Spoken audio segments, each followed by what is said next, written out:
Welcome to the Fantasy Champions Fantasy Football Podcast. Here's your host, Morgan Colby and Rick Lemon. What's going on, Fantasy Champs? What's good? My name is Morgan Colby. I got Rick Lemon with me as always. It is week. Well, I guess for us, it's still kind of week 2. We got some football games we got to watch tonight as we record this podcast, getting ready to release tomorrow. So the Monday Night Football stuff won't be in the show. But we're headed into week 3 already. So that's fun.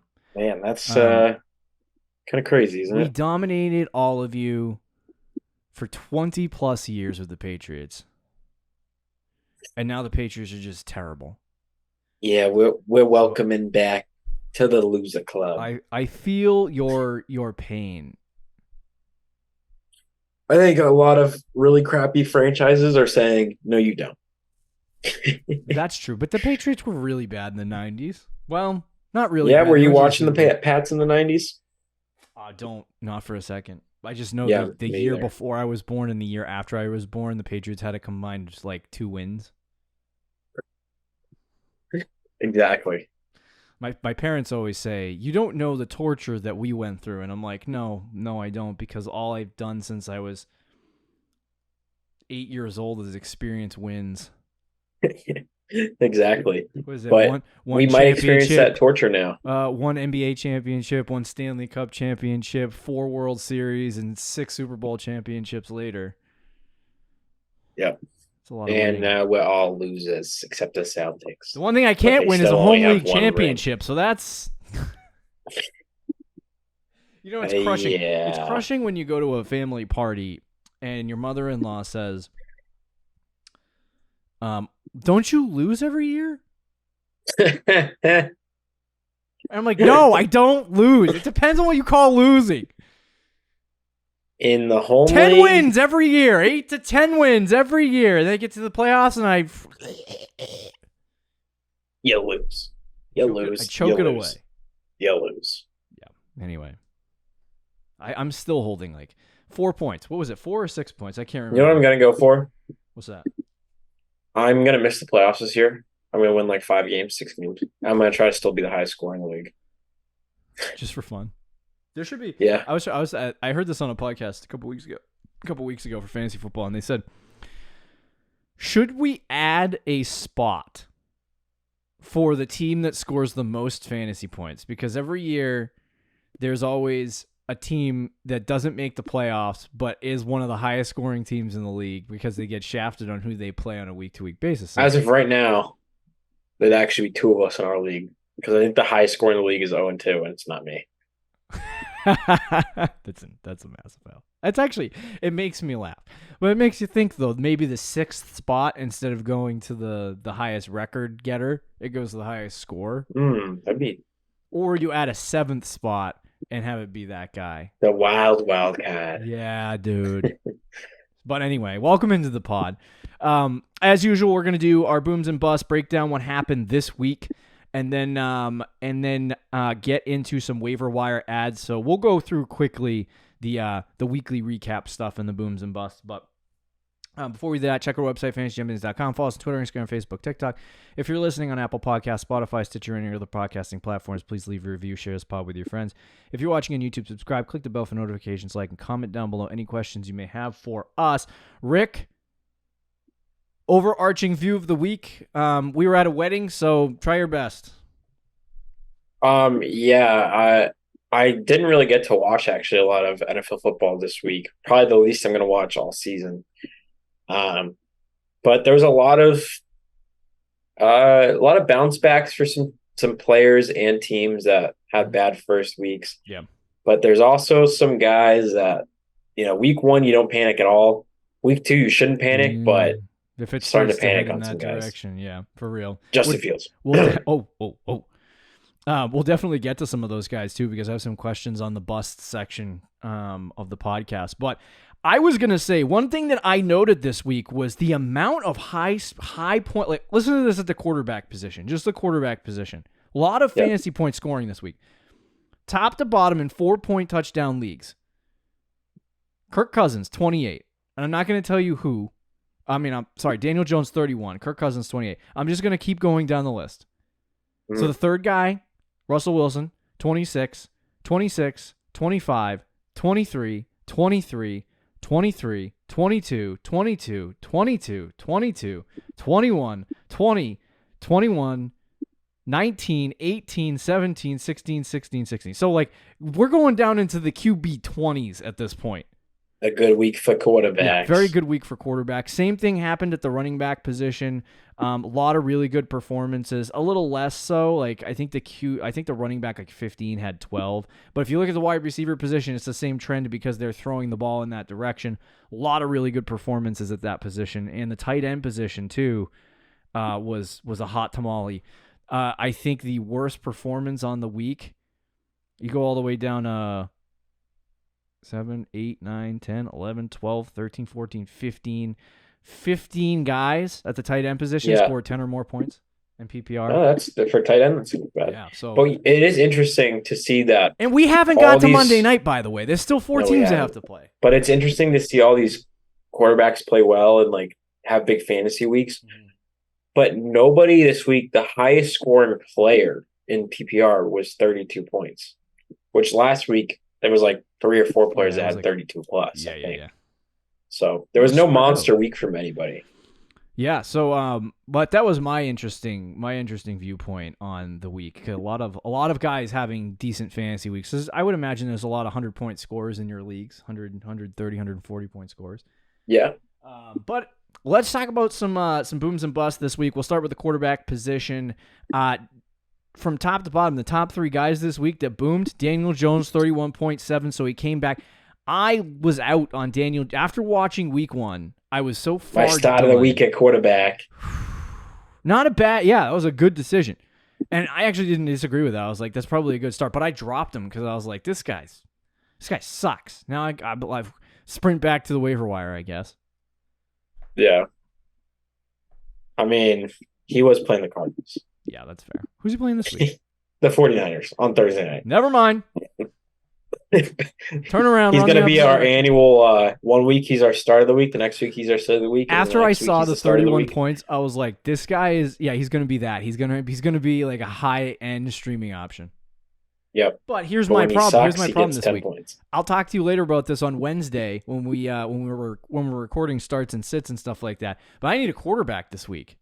If Anthony Richardson does not play, I don't know what's going on. He'll probably be back. He had a concussion, maybe not. Yeah, he'll be questionable probably leading up to it. I need him to play, but like, dude's gonna get hurt every 5 minutes. We got Matt Stafford. I mean, we'll talk about some other guys, but anyway, he might have some options. Kirk Cousins had 28.6 on Thursday night. I think we already maybe touched on that on last week's shows. And then Russell Wilson had 26.1. So Russ having a good week. Let Russ cook. The funny thing for Rick, I was actually thinking about this. The top fantasy scorers, because Rick and I, we punted quarterback. Yep. Hardcore. And Rick's got this Kirk Cousins guy here. Had a good night. Yeah, it's Kirk Cousins' fellow. When what's his name? Anthony Richardson was alive. I was getting a lot of fantasy points. He was doing really well. He was doing really well. So lots of good things. He's a QB 8 right now in fantasy football. You know what a QB 7 is, Rick? Tell me who the QB 7 is. Tell me. Mac Jones. Whoa! You know who the QB 1 is? Yes. Kirk Cousins. Kirk Cousins. The pocket passes it back. Anyway, so yeah, Russ has a good week. I don't know if that'll be sustainable. They are 0-2, but the offense looks so much better than it did last year. So that probably won't stick around. Bust at the quarterback position, we had Trevor Lawrence with 9.2. That one's really sad. The Chiefs. He could be on our buy low shit. That's or buy high. What is it? Him and Joe Burrow. Yeah. Oh, yeah. Tua had 13.3. You know what's hilarious about this? Hey, there's your sit of the week. I gave this guy as a sit of the week, and I was scrolling through Twitter on Sunday morning, getting ready to go to this wedding and watch football, right, at 1 o'clock for at least a short amount of time I had. And I saw this guy tweet out that Tua was a start of the week for him. And I commented, like, against New England, question mark? Like, what? So yeah, don't start your fantasy quarterbacks unless it's like unless you have like a matchup proof quarterback. Don't start your quarterbacks against the Pats. Yeah, or any elite defense. Hey, Rick. This week I need a quarterback, and Zach Wilson's on the waiver wire. Should I pick him up and start him against the Pats? Yeah, dude, he's a lock for at least 10 points. Yeah. Don't start players against quarterbacks against the Pats defense unless they're matchup proof. So Tua had 13. Joe Burrow has 16. So like it's funny to see some of these busts here with 16 points because I'm okay with that. Like I'm okay with 16. Fields had 16 points. Yeah, I don't love that though if it's Joe Burrow. So a couple more questions here. So Joe Burrow, obviously, it seems like he's dealing with injuries. Are you concerned? A little bit, but at the same time, it's Joe Burrow. It's the Bengals, and last year they also started out too. The bigger concern isn't necessarily the bad start; it's more of the injury. Mm-hmm. But I think he'll be fine. And then panic meter 1 to 10 for Justin Fields. I'm at like a 7 or 8. Yeah, I'm at a 6 or 7. I'm a little bit lighter, but me, Justin Fields, I love him.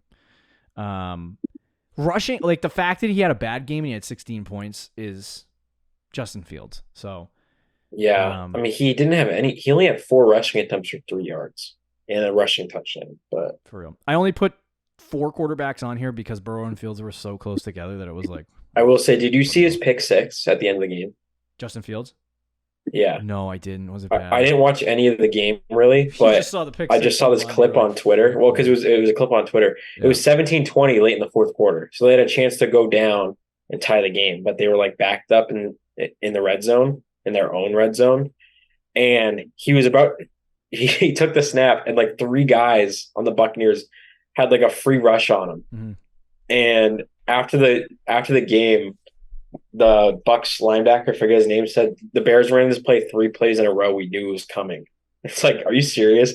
And not only that, so he has to run away from the pass rushers, and he's about to take a safety. So as he's falling down, he just throws the ball up in the air because he can't take a safety there, or else the game's over. And the Buccaneers intercept it and walk in for a touchdown. Oh, so that's why it was as bad as it was. Yeah, so it wasn't like that's not the numbers don't help. He wasn't good anyway, but the Bears team is just awful. The Bears seem to have a lot of problems with coaching, no matter who they bring in. All right, let's talk about some running back booms and busts. We had Brian Robinson, 28.9 points. The workhorse that we've all been waiting for. Yeah, so, I mean, I would say, I will say he did have a good game, but there is this infatuation with Brian Robinson over there in Washington. And it's working. They love him. So, hey, all the power to him. Waiver wire pickup of the week for me. Rick said Roshan Johnson. I said Kyron Williams. And Cam Akers is on the trade block and inactive. Yeah. So 96% of the snaps went to Kyron Williams. He had 28 points. Could this be like I have 2 questions. A, could this be a James Robinson-like pickup like from a couple of years ago where James Robinson ended up being really good as the season went along?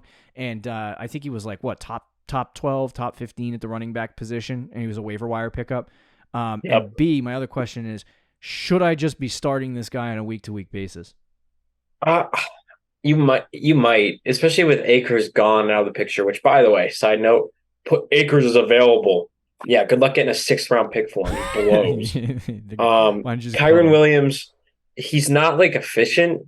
He only had 3 yards of carry in each week, but 10 targets, 6 catches, and a receiving touchdown and 48 receiving yards to go with 14 carries is really good. 95% snap percentage is really good. So he's approaching that. Honestly, he did that against San Francisco. So he might be a start no matter what. So that's what I was going to say, 28 points against, because I think I had him as a sit this week. I did, He was. You had Kyron Williams. Well, I have Kyron Williams. You had Cam Akers. Yeah. So good job. That was an easy layup there, I guess. He literally got sad. Yeah. So Kyron Williams, 28. I would agree with Rick. I don't know if he's going to have the level of. I need to see it for like a month. before I start to dictate what that is, because the Rams look a lot better offensively, so that's good. But I want to see a little bit more before I determine whether or not he can actually be one of those waiver wire breakout running backs and give you more than what you anticipated. This is why you play the waiver wire, make trades, do all that good stuff. But as far as starting him, you probably have to at this point. I would do it. And then Shake and Bake got 27.2 before taking the L and getting an ankle injury. So he is. I knew he got an ankle injury, but he's expected to miss 3 weeks. Yeah, so he's going to be out for a little bit. Report. I'm going to start with this because this is going to be on the waiver wire show. I don't want nothing to do with anybody in the backfield of the Giants. Oh my gosh, dude! Thursday Night Football is going to be awful. It's going to be a dumpster fire. It'll be 50-0 49ers. The Giants, man, they're going to start weak. Alexander Madison, the busts piled up this week. Alexander Madison, 4.9 points, so he was terrible. I have Kyron Williams, so I'm like, hey, you know what, Alexander Madison, frick you. If I were you, I seriously would not start Madison. Yeah, so I would start Kyron Williams every single week over out. I wish I could trade him, but no one in the league is going to take Madison. Damian Pierce, this is one question I had for you. Damian Pierce, 5.5 points this week. Last week, he had 6 or 7. Mm-hmm. He's had 2 bad weeks in a row. What are your concerns on Damian Pierce? I haven't really got to watch a lot of Texans football because I don't really want to. And I don't have a lot of Damian Pierce, so I've kind of been away from that. But just looking at the numbers, he's been very inefficient. I mean, 2 yards a carry is not good at all. It seems like they want to pass with Stroud, and it's working as well. So they're kind of shifting from being a run-first team to a pass-first team. And I don't think their interior offensive line is very good either. And last year, Pierce, he had moments like that, but he would then break off like a 60-yard run for a touchdown and would fix his week. So without having those monster plays, he might just be that. And I'd be pretty concerned if I had Damian Pierce. Yeah, if it's a possibility to sell him to a team that's looking to buy low, I would consider it. I would consider it and just see if, obviously don't sell him for nothing, but try to see if you can get something for him. His snap percentages through 2 weeks, 46%. Singletary has 27%. Mike Boone has 30%. So he's leading. He's not the passing work. So any passing down, it feels like they're taking him out. Yeah, Mike Boone has 4 targets, and Damian Pierce has 6 targets.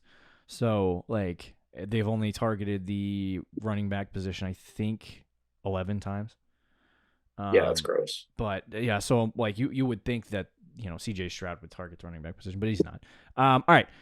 Let's talk about some wide receiver booms. We had Keenan Allen with 31. Love Keenan Allen. Old man. Herbert, old man doing good. Another waiver wire darling here. Puka Nacua, 30. From the Rams, too. From the Rams. 30.1 fantasy points. He had 20 targets this week. He has over 30 on the season. And this is an interesting one because he's a must start every week. He's a must start every week until Cooper Kupp gets back. And even then, he might still be. He might still be after that. I personally, if I had Puka Nacua, I would start him in my flex from now until whenever Cooper Kupp gets back. And when Cooper Kupp gets back, I might, if I have the ability to do this, I might take him out of my lineup and put him on my bench just that week, just to see how they space it. Because I don't want to risk. I mean, unless you really are into risk plays, so go for it. But like me. Yeah. So, but I mean, 20 targets. If Cooper Kupp comes back and that gets cut down to 8, I'm still happy with Puka Nacua getting 8 targets a game. Mm-hmm. Mike Evans, 29.1. Killed my fantasy week. Yeah, this is unbelievable. Just when you think Mike Evans is dead. Nope. We'll see. Baker Mayfield will collapse. Should have known another 1,000-yard year was a lock. Yeah, I should have guessed that. I mean, I thought Godwin was going to be a better fit with Baker. Yeah. So I was in on Godwin, but it seems like Evans is the guy for Baker,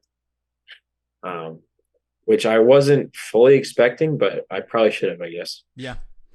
Bust at the wide receiver position, we had Calvin Ridley, 5.2. So he had a tough week. Everyone for against the Chiefs had a tough week. Except Christian Kirk. Yeah, which Christian Kirk. that was one of those like Bro, I should have seen coming. You know what I will say? I kind of did. Zay Jones had 2 touchdown catches, but the moron couldn't keep his feet in bounds on 2 separate series.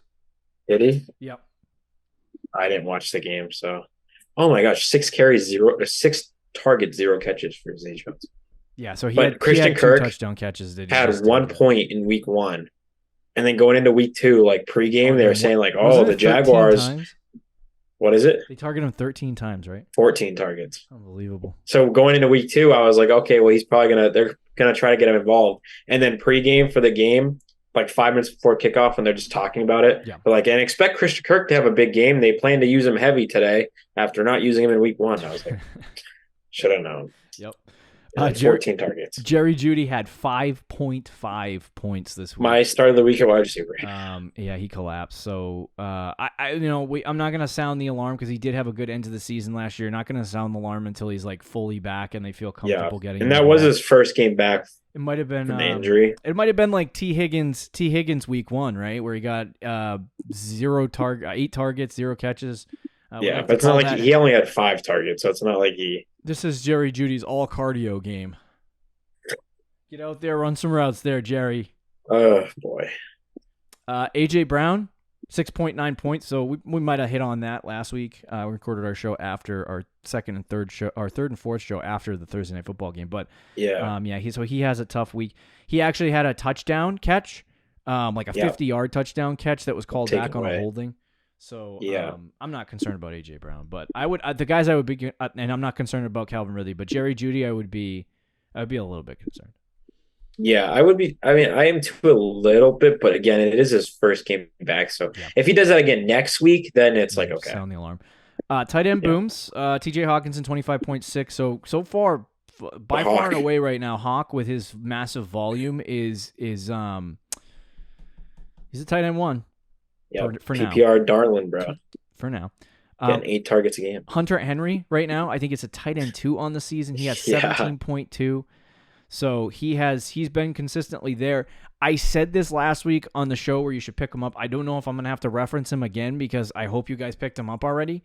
But Hunter Henry is a great ad at this point. And 100%. Like, if you watch the Pats game, like there's one common theme. Mac doesn't have anyone else to throw the ball to consistently besides Hunter Henry, and he's gonna do it 7 times a game, 8 times a game, and it's pretty consistent. You know what I mean? Because Hunter Henry catches it. So as long as this dude stays healthy, I don't expect him to have 17 points every week or 16 points because he's not gonna catch a touchdown every week. That would be absurd. Right.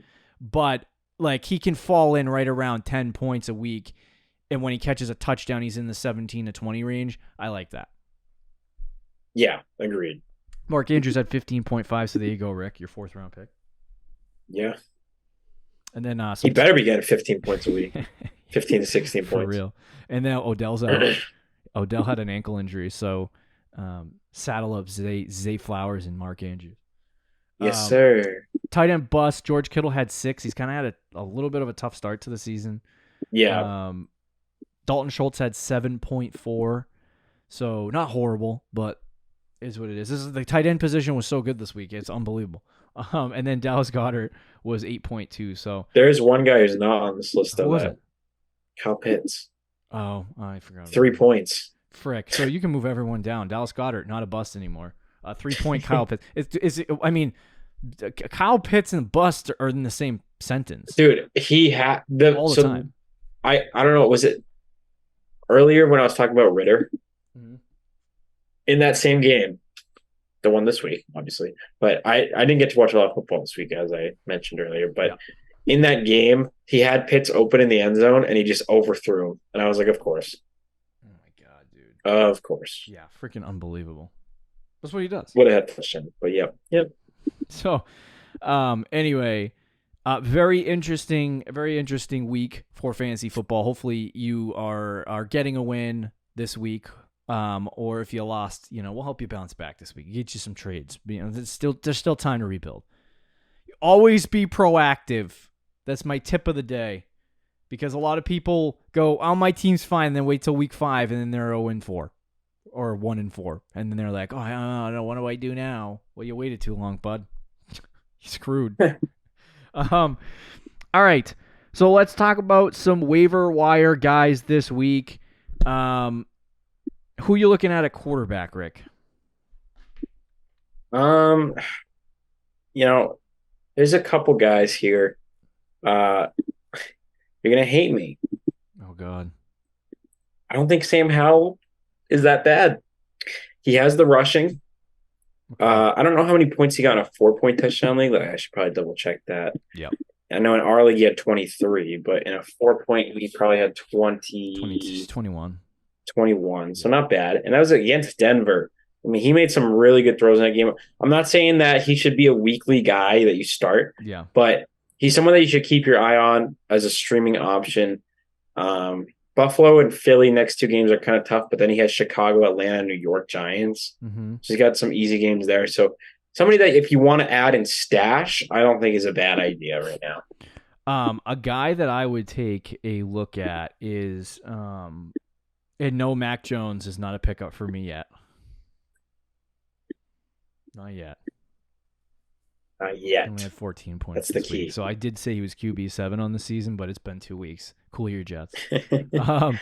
What about I would say is if somebody in your league like myself panic dropped him, Daniel Jones would have to be an ad this week. Just add him. I don't want you to play him. I really don't. Yep. Not against San Francisco on Thursday night with Darren Waller as his only weapon and no run game. So I wouldn't play him this week.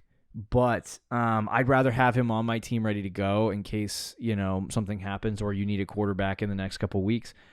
Stroud also had a really good week, so he might be a decent streaming option depending on matchup in the future.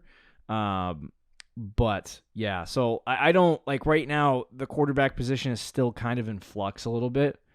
Yeah. In terms of who can be good and who can be bad. But CJ Stroud is playing Jacksonville next week, so that should be an easier matchup. A good stream. But they held Patrick Mahomes to 7.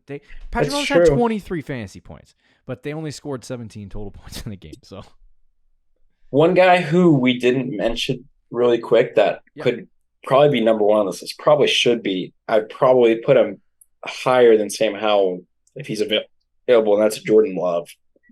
Oh, yeah. 23 points in week 1, 20 points this week. He's doing this without Christian Watson. Yeah. He's had some pretty easy matchups, the Bears and Falcons, but his schedule isn't really that hard anyway. He has the Saints which could be kind of tough, but then like the Lions and the Raiders. So he has the Vikings in week 8. If he's available. So if he's available, which he is still available in a decent amount of leagues. So pick him up. If not, though, you could get one of the other guys we talked about. All right, let's bounce to the running back position here and talk about some guys. Now, snap percentage-wise, Justice Hill had the majority of the snaps in the game. Gus Edwards got the goal line work. I said last week, and I continue to believe, Rick can disagree if he wants and give me the counterpoints, but I continue to believe that Justice Hill and Gus Edwards are not ads for me at all with Baltimore, because we do this every year with the Ravens running back room, and the main guy gets hurt and then they bounce between 2, 3, 4 guys, and everyone's trying to find the guy for the Ravens, and it's like, the guy is Lamar Jackson. That's the running back you want. Right. No, I don't disagree. I mean, maybe one of them, if they're available, you should probably pick them up to roster them, but none of them really, neither guy excites me. If you got because they pretty much run a 50-50 split. Now, if you picked up Roschon Johnson last week or he just stayed available in your league, I would pick up Roschon this week still. The snap percentages are starting to increase for him, but it's going to take a little bit. Like, the Bears are kind of a mess, and it's going to take time for Roschon Johnson to kind of figure things out because they still believe in Khalil Herbert. So this is not going to be like an instant dealio for Roschon Johnson, but I feel like at any week he could break off. A big run or something could happen, and then all of a sudden that's when they just shift to giving Roschon all of the carries. And so it's like at any moment the shift could happen, and you want to have him on your team when that does happen. Because I think ultimately this season at some point it will at least be a 50-50. Yeah, I mean, he's already surpassed Foreman on the depth chart, and then this week he only had 4 carries for 32 yards, which is 8 yards a carry, which is really good. Mm-hmm. But Herbert only had 7 carries for 35 yards, so it wasn't like Herbert was dominating. Yeah. And then Herbert had 3 targets, Roschon had 2. So Herbert still is the guy. It was a 60-40 split, but that's starting to get close. And I think by the time you get to week 5, week 6, week 7, week 8, I think Roshan will probably surpass Herbert if it keeps going the way that it's going. The only problem is that Bears team, man, is just looking real bad. So he should still be owned, though, and should still be a priority if he's not already picked up in your league. Two guys that I would keep an eye on. One, Tajay Spears with the Tennessee Titans. Derrick Henry is 400 years old. He literally had 30 touches this week, I think. And did he? Yeah, something around there. Oh, wow. Big change from week 1. Yeah, so he had a crazy amount of work. But the snap percentages stayed the same for Tajay Spears this week. It was around 30-35%. So I would stash him. And if you need a handcuff for Derrick Henry, which I highly suggest you would go get Spears, that's the guy you want. If you don't have Tajay Spears, I don't think you necessarily want to add him, but he will become the new hotness on the waiver wire if something happens to Derrick Henry. Everyone will run to get Tajay Spears. So he's clearly the number 2 guy. If you have Derrick Henry, I would add him as your handcuff. If you don't, if you have a deeper bench, a league with deeper benches, and you have 7, 8, 9 bench spots, then yeah, add Tajay Spears. Like, I don't have a problem with that. But bro, you're not running to the waiver wire to pick up Matt Breida? No, not for a second. See you later, Matt Breida. Yeah. And then the other guy I was gonna say, and Rick, you can bring up anyone else you can think of, but Devin Achane from Miami finally was active this week. He didn't get a lot of work. I think he was only like 11% of the snaps this week. So, it's going to be a slow fade. But if it's early in the season, you're looking for a guy that may have upside, Achane might not be a bad idea.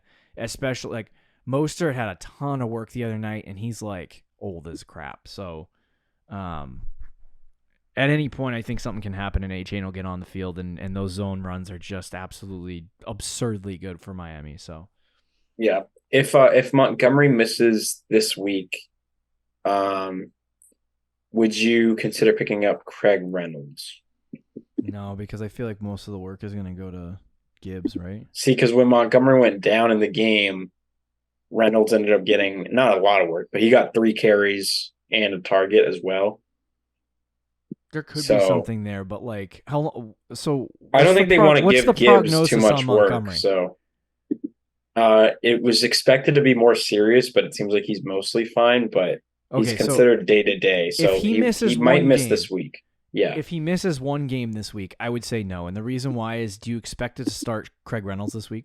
No. Okay, so I would just avoid it all. Yeah, no, I agree. All right, any other running backs? I think that's probably it. Okay. Let's talk about some wide receivers here. This is a very interesting list for the week.